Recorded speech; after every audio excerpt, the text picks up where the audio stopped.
Hello everyone, Vertigus here.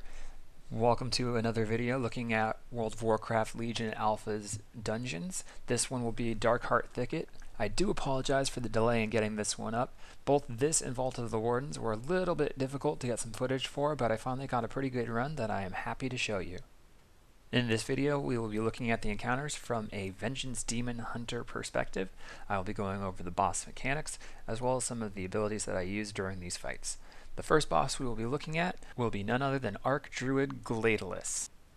This encounter is a lovely game of Ring Around the Rosie. As a tank, you're going to be worried about Nightfall, his Grievous Leap, and his dashes. Healers will need to worry about the Grievous Tear, and if you have any self-healing as your tank, then you will be able to help your healer out by clearing this debuff. During the fight, he's going to leap at a target, inflict physical damage, and leave that Grievous Tear, which is a dot that will inflict physical damage every 3 seconds until the target is healed past 90% of their maximum health. As you can see, I just got knocked back by Archdruid's Primal Rampage, which knocks the target back, and is followed up by a charge which will also knock back anyone in their path. This is where the Ring Around the Rosie comes in. As the fight progresses, Archdruid will also be dropping puddles on the ground, and as a tank you're going to want to pull him out of there and make sure that your group doesn't stand it. As always with the Demon Hunter, you're going to be wanting to roll your cooldowns, making sure that you keep one stack of both Demon Spikes and Infernal Leap recharging at any given time. Try to top yourself up with the Soul Cleaves, and also use your Infernal Strike to re-engage, especially after the bashes. This will both shorten her charge distance, preventing people from getting knocked up, and will maintain more uptime on the boss to do more damage. Regardless of group comp, this fight shouldn't be all that challenging, and the only issue you might have is if you stack a lot of melee, as the charge will have to be better controlled by your positioning. This fight is a fairly great, straightforward introduction to Darkheart Thicket, and showcases a lot of the new art assets, highlighting both the Corrupted and Serene Emerald Dream. So long as you don't let the Nightmare Puddles get out of control and you can kite the boss effectively, the fight should be fairly simple and done with no problems. If your DPS feels somewhat low, you can always go further to the edge of the ring so that you have a longer distance to kite and thus more area to drop the puddles and work your way inward. If your healer has problems removing Grievous Tear, you can help them out also by using your Metamorphosis, as that will give you a bunch of free soul cleaves and be able to remove your own debuff yourself. The second boss we'll be taking a look at will be Oakheart, a Corrupted Ancient of Lore. He has a couple abilities that tanks will need to look out for, including Crushing Grip, where he'll pick you up, throw you at the ground, and do a bunch of nature damage to anyone in the splash area. So DPS will need to be able to move out of the way. He also will do Shattered Earth, where he makes the area around him start doing damage, so pull him out of that. But I've also found that during this time, the ability to Infernal Strike in there has path-blocked kind of errors. I'm not sure if this is supposed to be happening. I've noticed that there's a couple instances where Infernal Strike will not be able to find a path, even if it seems like there's perfect line of sight and there should be nothing in the way. The other thing he'll have is Nightmare Breath, so you'll want to be facing Oakheart away from the rest of the group. And this is mostly just a simple tank and spank fight for you. The DPS will also need to worry about Strangling Roots coming up from the ground and DPSing those down. You can help cleave them if they're in range, but you also don't want to be too close to them, as his breath would then hit the DPS.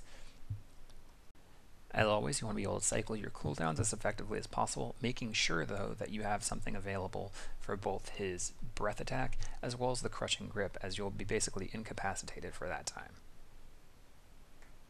None of his abilities hit particularly hard, so you shouldn't have to worry about getting spiked, but if you do, you can always use meta for that. Personally, on this fight, in this attempt, I used mine just for extra damage at the start of the fight. Maybe it will come back off cooldown, but this boss has kind of such a small health pool that seems unlikely.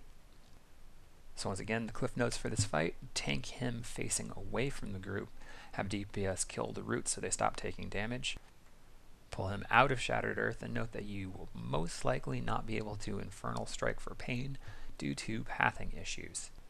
And as always, roll your cooldowns, manage your pain, and make sure you do have a cooldown available for both his grip and his breath.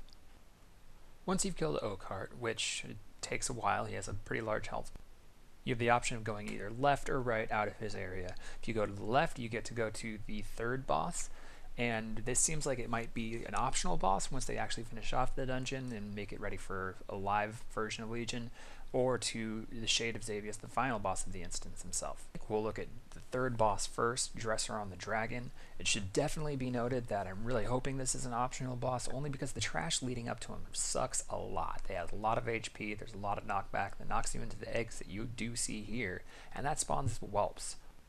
Once you do get to the boss, however, he's fairly simple and straightforward and only has a couple of mechanics that you need to worry about. However, he does have a very, very, very large health pool, and so the fight's going to take a while. The main ability that you're going to need to worry about is his downdraft, which will start pushing players away from him, and if you don't make any effort to make it back towards the center, he'll push you into eggs and spawn whelps. If you all manage to stay in his hitboxes, you'll be able to keep doing damage to him, and you also don't have to worry about extra adds, and so you just have that uptime on the boss, and you don't need to worry about anything else. The second ability that we're going to talk about is Earth-Shaking Roar, which will shake the ground around him and cause a cave-in. You're going to need to pull the boss out of this, and so that your group doesn't take the damage from it. The last ability that we're going to talk about is his Vile Acid Breath, which he will breathe a cone of acid, which inflicts some nature damage every second for 2 seconds, and reduces the armor of anyone hit by it by 5% for 6 seconds. This really just means that while tanking him, you're going to want to face him away from the rest of the group so they don't get hit by it. However, because you're going to be moving a lot during this fight, trying to not pop any eggs, that may not be something that you can effectively do all the time. Fortunately, if whelps do spawn and you pick them up, they don't have a very huge health pool, and the damage they do is pretty inconsequential, so even if you do get some of them, it's not a huge deal. Once you do finally get him down, you'll be able to move on to the final boss, the Shade of Xavius. Note that the Shade of Xavius is not Xavius himself. He is going to be reserved as a boss for Emerald Nightmare, one of the first raid instances that we'll be seeing in Legion. Instead, he's just going to be a lesser version of him that introduces you to the character so that when you actually do fight him, you have some idea who he is. With that said, let's all buckle up and get ready for the fight itself. He has a few abilities that play into each other, and then one that seems a little bit weirdly tuned and possibly broken depending on your group composition. The first two abilities that we'll be talking about is Induced Paranoia and Waking Nightmares. The prior, Induced Paranoia, forces you to stay away from other players to keep them from taking damage and being feared. The latter, Waking Nightmare, makes it so you need to stand near other players to remove a silence and a pacify ability that it applies. The Waking Nightmare is the swirly purple that you see on your screen now, and the trouble with this is if you do get both, there's no way to really mitigate one or the other. You're just going to have to suffer the consequences. The third ability that we need to talk about for this phase of the fight is called Festering Rip, which he will put on a target, which inflicts a nature dot that does damage every 2 seconds, and it's a lot of damage at that, and reduces the healing taken by the target by 5% for 20 seconds. The trouble with this is that in addition to its really high damaging abilities, it also is a disease, so not all healers are able to remove it. This creates a bit of a problem, and I'm not sure how intentional the damage levels of it is, because if it was a little bit weaker, it would be very easy to survive. I heard that they had another 0 on the end of it on accident. This probably is something that will be adjusted in tuning. But because of this, this was probably the first time fighting Shade of Xavius that I was actually able to get him down.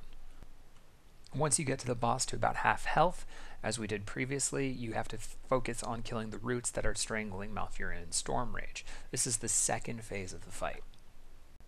At this point, Shade of Xavius will heal himself to full and start inflicting fire damage to all nearby enemies every 3 seconds. There's also going to be these swirly red things on the ground, which is Apocalyptic Nightmare, which is fire falling from the sky, which does damage in that zone on explosion. So you're going to get away from the swirly parts on the ground and just really try to burn him for this last bit. During this time, Malfurion will be casting his Tranquility, which you also see, and you'll be able to get to the end of the fight. The only real stumbling block in this fight is mismanaging Induced Paranoia and Waking Nightmare, and also potentially Festering Rip, like I said before. If your healer is not able to dispel it, currently it feels like it does a lot of damage. I think this may have actually gotten hotfixed and changed in the recent restart, but if the numbers are really in line, the fight itself is very easy to manage as long as you're paying attention to the mechanics. As always, if you like this video, please like, comment, and subscribe for the next one, and I'll see you then.